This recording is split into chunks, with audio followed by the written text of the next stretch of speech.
সম্পন্ন বিভিন্ন দেশে বিভিন্ন আন্তর্জাতিক ট্রাইব্যুনালে মামলা পরিচালনা করার অভিজ্ঞতা আছে বিশ্বব্যাপী।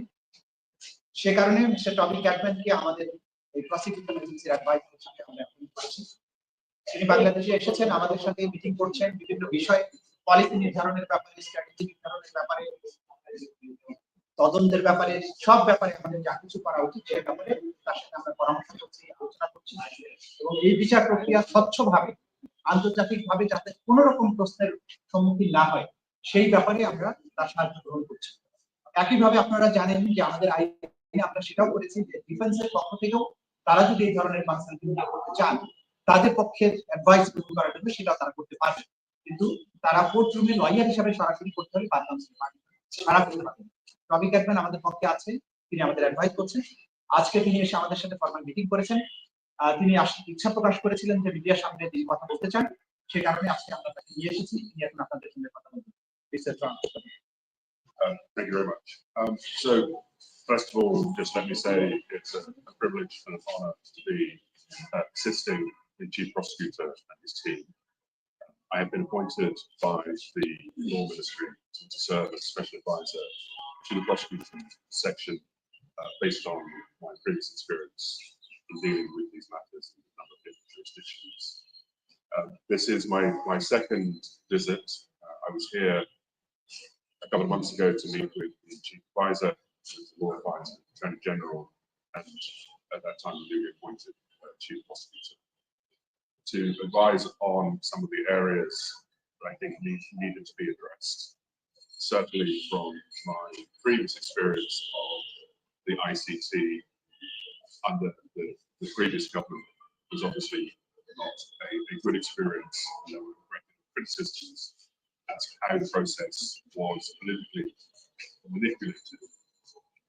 What was very clear from my discussions with the interim government that this is very much a new chapter, a chapter aimed towards justice, not retribution, not revenge.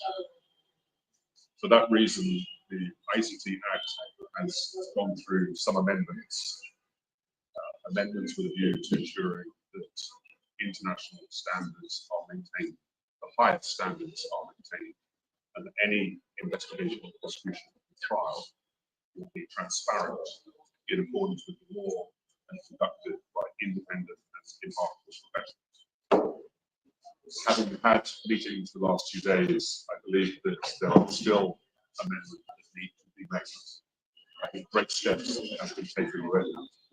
A lot of work needs to be done. I've had the opportunity to discuss with the investigators and prosecutors this morning. I'm hugely impressed with the work that's done. The work has been done to a very high professional standard. But what I would say is that the people of Bangladesh, the media in particular, you have to be patient and you have to allow the prosecutors and investigators to do their job wrong. These are very complex cases. These are very important cases. It is essential that they are done properly. It is essential that those that are standing with me today are allowed to do their work without external interference. That being said, this process is going to require the full assistance and support of the international community. I've discussed with the United Nations, I've discussed with the UK, US embassies, and with the EU, and there is a great deal of support for this process because it is regarded as being a credible process and a much needed process to re-establish the rule of law in Bangladesh. I think you can all see the progress that has been made so far politically and legally. That process will be continued, and I will do whatever I can to support this office to ensure that these trials meet the highest international standards. But again, you have to be patient because these are complex matters, complex investigations that are going to take a great deal of time. The final point I would make is that we have had discussions with our colleagues at the International Criminal Court as well. based on the prosecutor, Mr. Karim Khan's recent visit to Bangladesh, his meeting with the chief advisor. There will be close cooperation with the International Criminal Court. But let me say this, it is essential that these trials are conducted here in this court, in Bangladesh, so that the whole of Bangladesh can see and stand this up and have faith in their institutions for the first time since 2009. But we will be working closely with the United Nations and other organizations to ensure that all the necessary support is provided. Prosecutors, judges, and to ensure that anyone who faces trial before this court receives a fair trial, a transparent trial, and has all the rights that they are entitled to under the Constitution, under domestic law, and under international treaties which Bangladesh is set up. I'd like to thank you very much for your time. We obviously have a lot more work to do. I don't know if it's appropriate to take questions. I'll leave that to prosecutors. I have two questions. Amendment was brought to the law. Is it enough for fair trial to maintain international standards? I think the amendments that have been made are essential to ensuring fair trials. I believe that there are still some amendments that need to be made, and in consultation with the Chief Prosecutor, we will be presenting our view to the law advisor as to additional amendments, additional essential amendments that are necessary to ensure the fullest fair trial.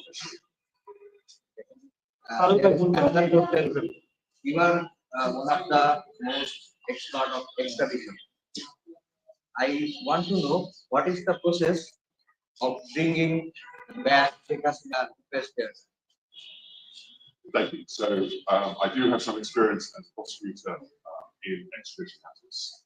Obviously, there is an extradition treaty with Bangladesh, but we also are aware of what has been stated so far. I don't want to prejudge what we are going to do, but of course, it is the role of the Chief Prosecutor in this office to ensure that charges are brought and an extradition request is made. And obviously, if extradition is refused, we will have to then look on whether she is absence or whether, in fact, we look to the report to provide assistance. That is a matter that's not my decision, but certainly we would hope, and certainly if we would make a call to India and the States, they respect the report and they respect the lawful and proper request for extradition on an extradition request. And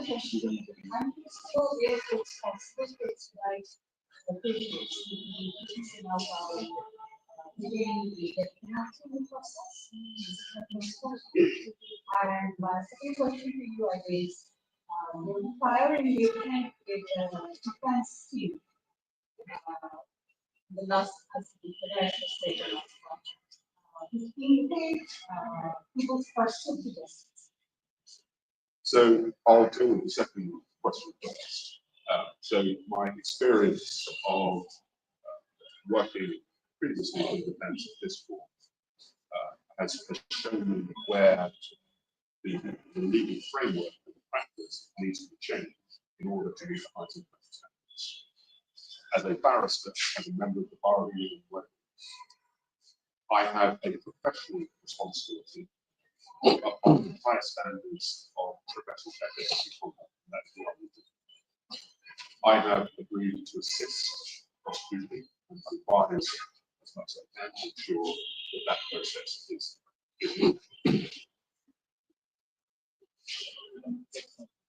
the first question in relation to the death penalty, obviously we are aware that for a number of states, particularly European states, that there is a refusal to extradite or to provide evidence in proceedings where the death penalty is. Now, of course, that will have to be a discussion that needs to be engaged in. It is appropriate to maintain the death penalty in proceedings. then it will have to be a question as to whether if they maintain the death penalty, whether they remove the support, that's essential support of European nations and the United States. Of course, that's not we take, but the decision that affects the government. And I understand that that is a very popular issue. But certainly a decision will have to be taken as to whether it is appropriate to suspend the moratorium, and whether the nature of these crimes are such that there will be a demand for this. Ultimately, it's a matter for the judges to decide. Sir, I have a question, please. Sir, we know it's the international court. Is it possible to make a bridge as a judicial bridge to international criminal court and in this court? So the first thing to recognize is that the Bangladesh is a member of the